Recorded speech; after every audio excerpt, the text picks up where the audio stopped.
Hello and welcome to Lesson 7 of Kindergarten Try 1 Earth Science. So in the previous lesson, the students negotiated their findings. They got to a point where they made some claims and backed it up with a little bit of evidence.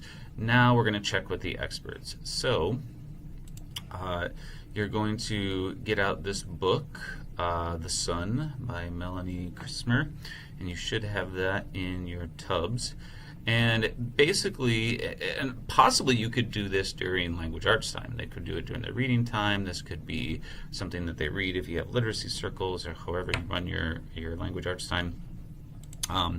But really what it is you're looking at your claim. This experts and what the experts say is going to help you with this next negotiation, or this is like a self-negotiation. I thought this is what the experts said. Is that aligning with each other? And if not, why not? I would guess with this one, probably quite a few are going to you're going to have the correct concept. You might have some that say, oh, it's because it's shiny. But what you really want to do with that misconception is to show them, well, yes, it's shiny, but the shininess doesn't make it hot. It's the sun that makes it hot.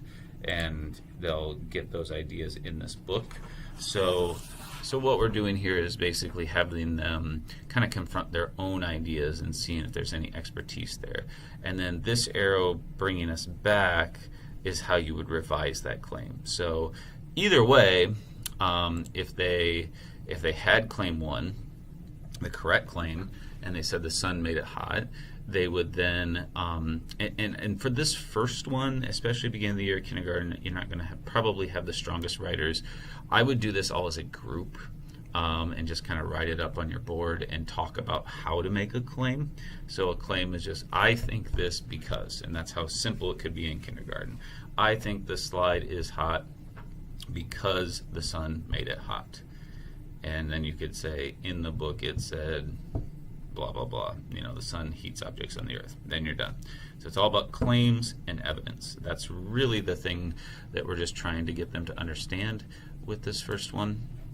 So again, you wouldn't go and do a formative assessment here because you already kind of did that in 6 and 7. So in future lessons, you would actually give them this and have them try to do it themselves. But since this is the very first one, it's more of just kind of walking them through this and kind of getting them used to this idea of, I'm going to evaluate data, I'm going to make a claim, then I'm going to read what the expert says and see how my ideas align with them, decide if I need to adjust my claim, and then a formative assessment.